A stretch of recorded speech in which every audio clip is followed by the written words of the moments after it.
Hello again, everybody, and welcome to the Tom Sawyer Show on HBC TV 25, brought to you by Wellington's Pub and Grill. I'm Justin Barrientos. Thanks for joining us today.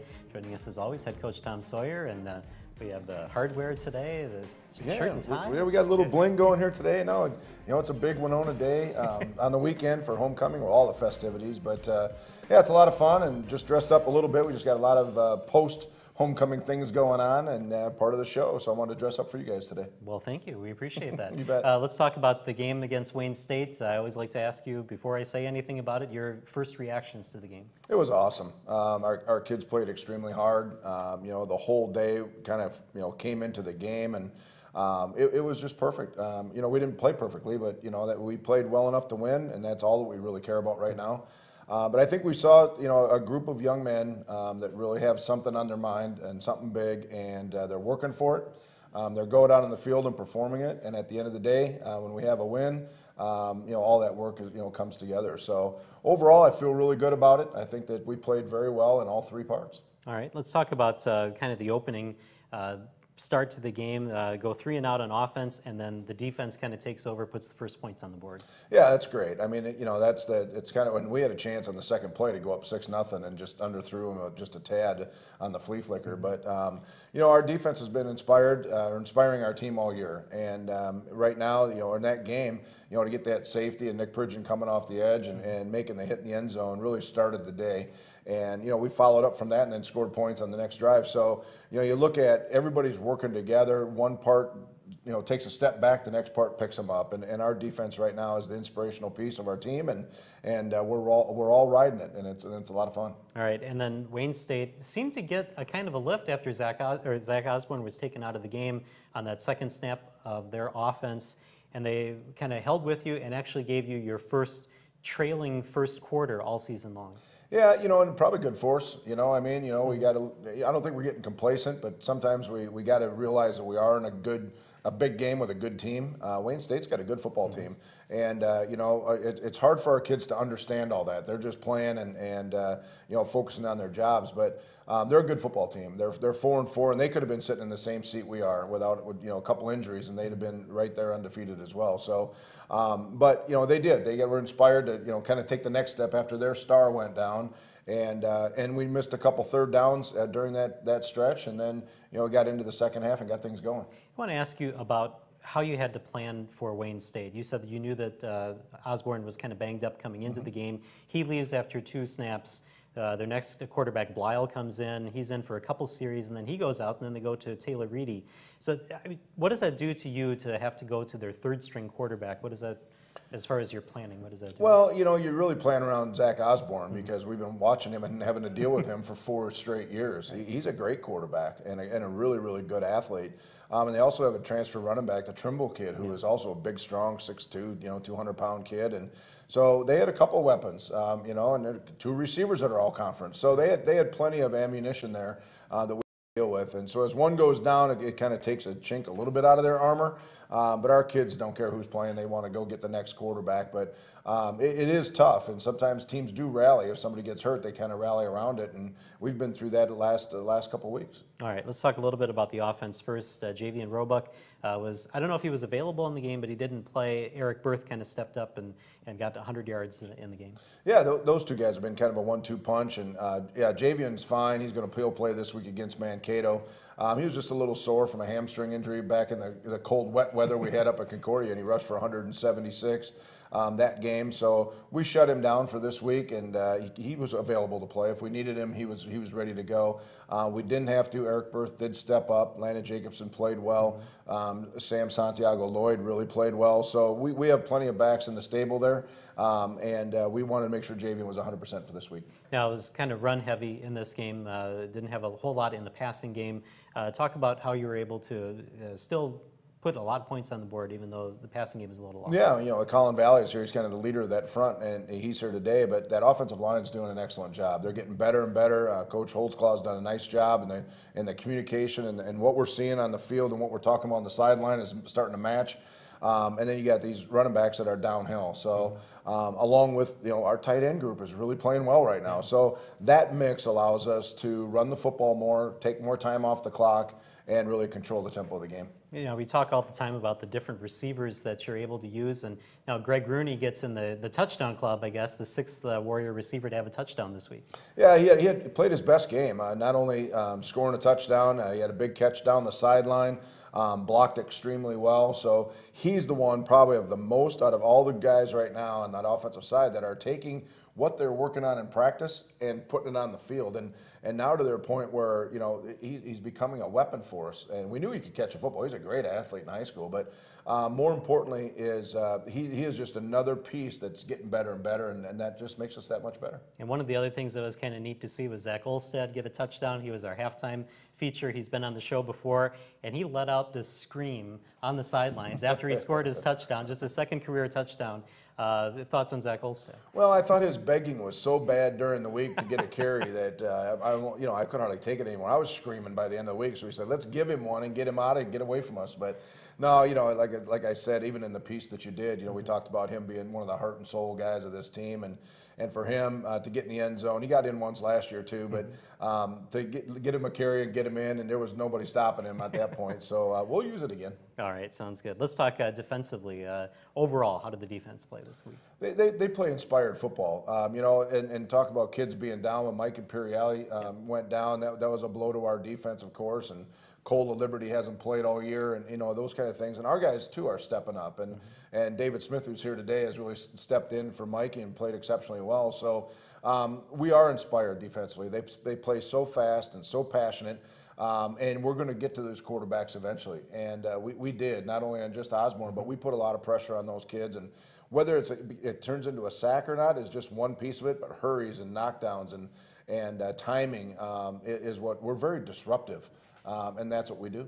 Well, this was a battle of defenses that got a lot of interceptions. Wayne State, I think, led the conference. I think Winona State was 2. Adonis Brown was able to get one for you guys this week. Yeah, you know, a pick six for him, you know, that's worth $1 million. You know, a chance to get in the end zone after an interception is awesome. And, you know, and all their interceptions, they had 7 against one team. So half of their picks came in one game. Right. But they are good. They're a good football team, and we knew that coming in. But our guys in that back half are playing exceptionally well. You know, they stayed away from, you know, Andrew Spencer and, you know, didn't want to throw it his way at all. But, you know, our guys in all those positions know what they're doing. They're playing fast and playing physical, and you know, it's fun. All levels right now are all in sync. You got to ask about the Alex Evans interception. It's kind of fun to see one of the front line guys get an interception. Yeah, you know, he had a special move there. I saw a little shimmier. I'm not sure what it was, but he was pretty inspired to run that 6 yards. And we had him timed, and it was a 4.46 6-yard dash. Okay. No, we're picking on Alex a lot, but the biggest thing is, you know, those guys. It's fun, and we had one last year. You know.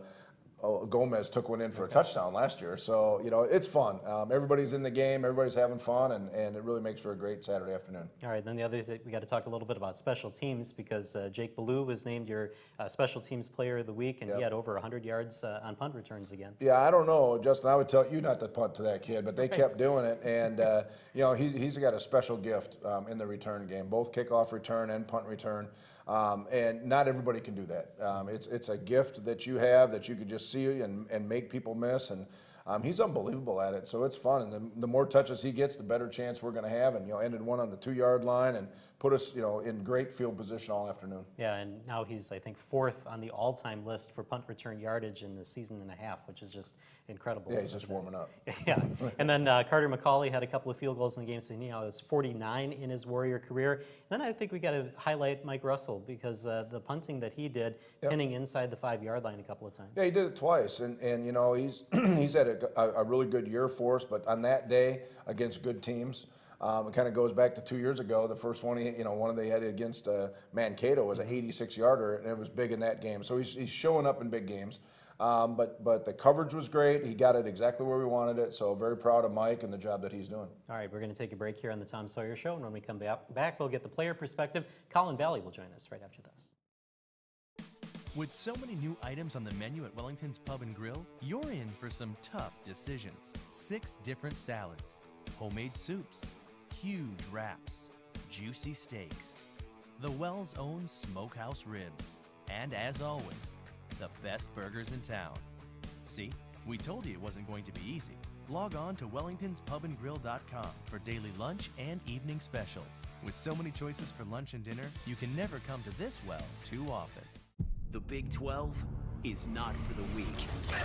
You face Red River shootouts and destructive cyclones, with Cowboys and Longhorns ready to take you down. Every week you fight or surrender. Win or lose, you do. Or you don't. There is no other choice.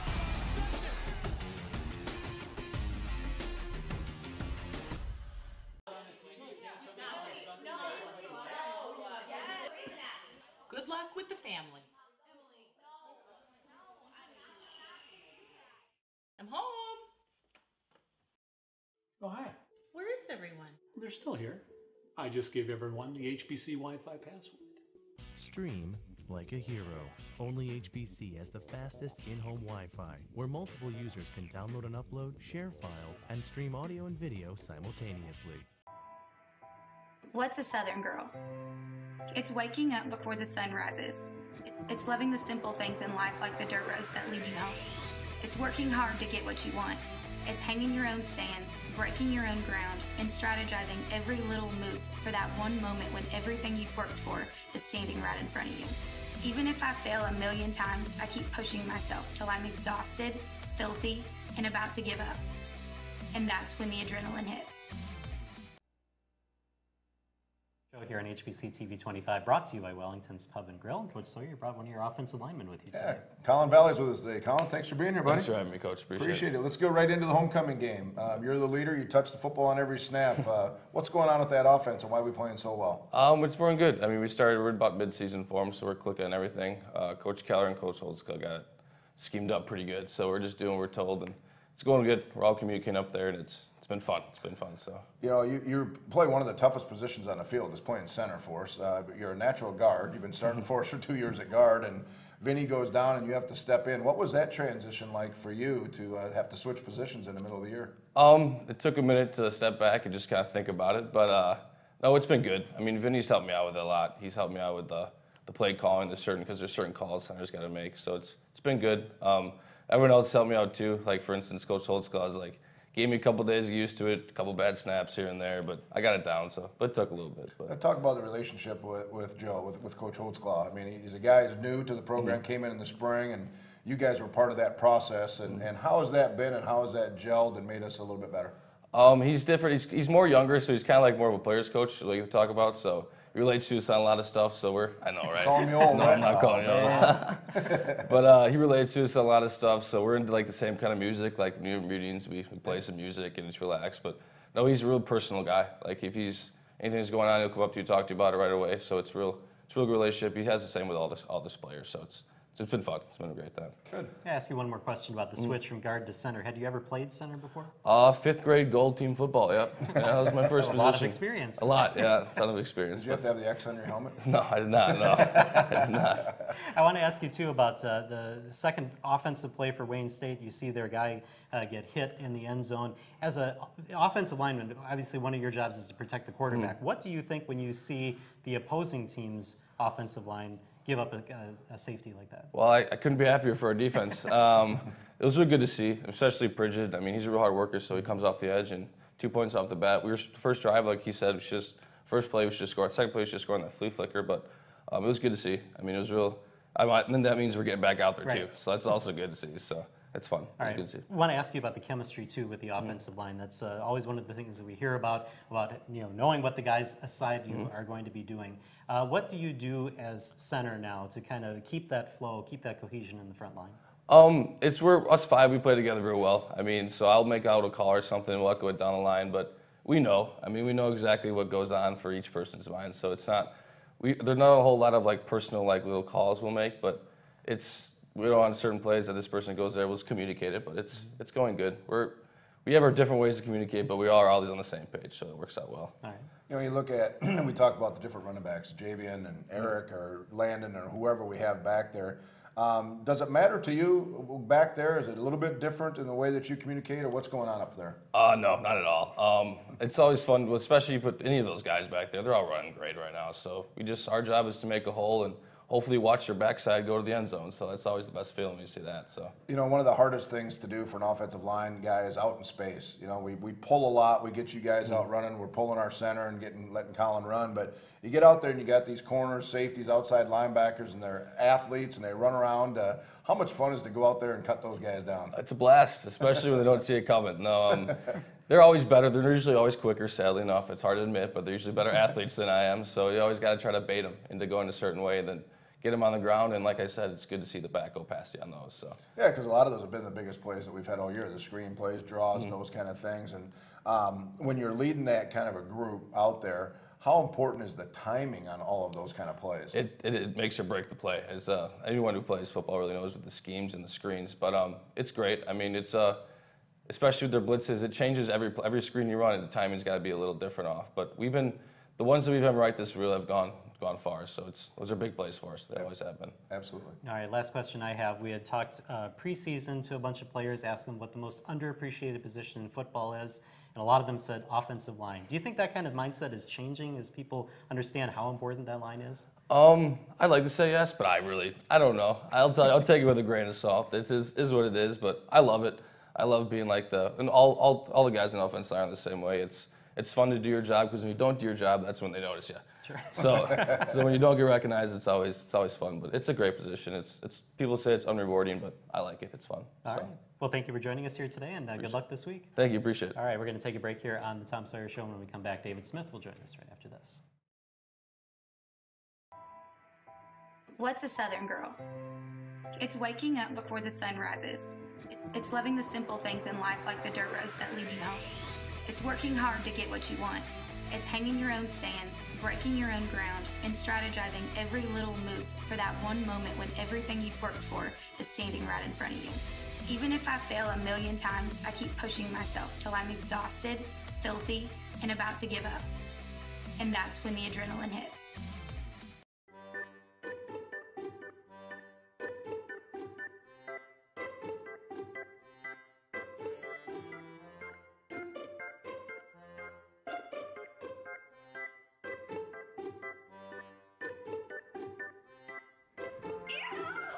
Pick your channels, not your nose. With HBC's Essentials Plus, pick and choose the channel packs of your choice without getting your fingers dirty. With so many new items on the menu at Wellington's Pub and Grill, you're in for some tough decisions. 6 different salads, homemade soups, huge wraps, juicy steaks, the Wells' own smokehouse ribs, and as always, the best burgers in town. See, we told you it wasn't going to be easy. Log on to wellingtonspubandgrill.com for daily lunch and evening specials. With so many choices for lunch and dinner, you can never come to this well too often. In the Pac-12, it's all about the fight. The enemy has a beat on you, so you bear down with clenched teeth. Without warning, you unleash a stampede. You fight for your pride. You fight for your colors. You fight on to live another day.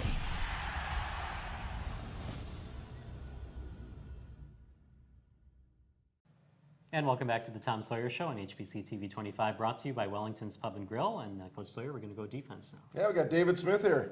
How's it going? Thanks for being here, buddy. Well, thank you for asking me. Yeah, you know, we talk about it every week. We talk about that defense, and you're a big cog in that. And right now, you and Luke Teague, especially with Mikey out, we talked about earlier. But talk about that linebacker play and how inspirational it is to be on this defense right now. I mean, it's really special to me to be a part of this with all these guys. I mean, I think we have something special going on. And the biggest thing that we need to do right now is just continue to do what our coaches are asking us to do, and that's communicate and do your job and get ball disruptions. You know, talk a little bit more about our defense, but the speed in which you guys play is something that teams are struggling with. What do you guys have to do as a whole defensive unit to prepare for that kind of play? I mean, just running to the ball. Our coaches say it every day. Run to the ball, go, run, sprint, because you never know what's going to happen. A receiver could hop up. The ball could, hit his hands, hop off, and when you got all 11 guys running to the ball, it's a tips drill. You get the ball, interception. That's how we get a lot of our ball disruptions, is by speed. And I think that we make up for our mistakes with our speed. Yeah, well, yeah, you can cover up a lot of things, but the other part is you guys play with such great energy, you know, and you and now Luke Teague, a new guy on our team that we've talked about, and Mikey, of course, but you guys are a pretty cohesive linebacker group. Tell me about it. Yeah, I mean, I think we all have the same mindset, and we're all a lot alike. I mean, on and off the field, we all gel really well. So, I mean, we just feed off the energy that we give each other, and it just motivates us to go harder every play. Okay. I'm going to take you back to high school a little bit from Bettendorf, Iowa, and ask you a couple questions about that. Apparently, after your senior year, you were chosen for the Shrine Bowl in Iowa. Tell us a little bit about that and what an honor it is to be chosen for that. I mean, it was a really cool experience. I was playing with guys from all divisions from Iowa, and I got to meet a lot of guys that are playing college ball at all levels, Division I to Division III, NAIA. So, I mean, it was super special. We got to hang out with a lot of kids that had special needs and stuff, and that was really cool. I mean, it was just an awesome experience to be a part of. All right, another question about high school. There was an article in the Quad City Times that talked about you and about you had 210 career tackles in high school, and they put you along with like Pat Anger, who apparently went to Bettendorf as well. Yeah, he did. What was that like to be compared to someone that's in the NFL right now? It was pretty special. I actually know Pat really well. He trained me one summer. He went to high school with my sister, so I mean, I know him pretty well. He's a good dude. But I mean, it was cool. Yeah. You know, we talk about the Bettendorf connection. Now we've had quite a few kids and kids from, you know, the Quad City area. What's that relationship with guys that were here ahead of you that you know, as you were being recruited by us, how much did that mean to keep that family tie going? Oh, it means a lot. I mean, having guys that I played with in high school be here through the recruiting process helped me a lot. You know, they showed me everything about Winona, and they're part of the reason why I fell in love with it here. So I'm thankful for that. And when they come back to see the games and see me play, it's like having my older brothers come see me play. So it's pretty special. Let's talk about Mankato real quick. On the road this week, I don't know where they're at. They were 4th last week. Playing on the road in a big game like this, we've already done it, so it's not new to us, but how special would this be this week to get the victory over at Mankato? Oh, I mean, it would mean the world to all of us. I think everybody on the team would agree with that. I mean, for us right now in defense, you know, rankings really don't mean anything for us. It doesn't matter who we're playing, what number they are. We just got to take one play at a time and, you know, do our job. Excellent. Talk about the homecoming atmosphere this past week. What was that like? Oh, it was awesome. It was by far one of the best feelings I've had in my whole entire football career. Having my whole family here and all my brothers out there on the field, it was awesome. All right. The last question that I have is that we have sources. You kind of understood that we have sources out there to give us information about you and understand that you're a pretty good dancer. One of the questions that we asked preseason, go-to dance move. What's your go-to dance move? Ooh, I don't know. There's so many. You know, it's gonna be hard to choose one. But you know, sometimes a worm comes out, and I'll just go with that. Okay. Well, we'll want to ask you to do that. We've seen it. It's pretty good too. Not bad. All right. Thank you for joining us here this week, and good luck against Mankato. Thanks. All right, we're going to take a break here on the Tom Sawyer Show, and when we come back, we'll talk about the game against Minnesota State that's coming up right after this. In the Big Ten, you're always under attack. No matter where you look, the competition is fierce. Every inch, every yard, every game, touchdown, Buckeye, is taken by force. But you like it this way. There it is! Touchdown! Wow!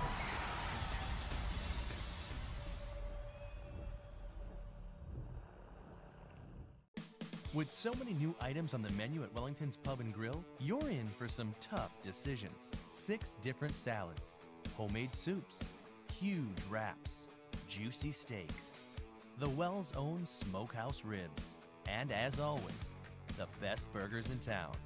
See, we told you it wasn't going to be easy. Log on to wellingtonspubandgrill.com for daily lunch and evening specials. With so many choices for lunch and dinner, you can never come to this well too often. The Big 12 is not for the weak. You face Red River shootouts and destructive cyclones, with Cowboys and Longhorns ready to take you down. Every week you fight or surrender. Win or lose, you do. Or you don't. There is no other choice.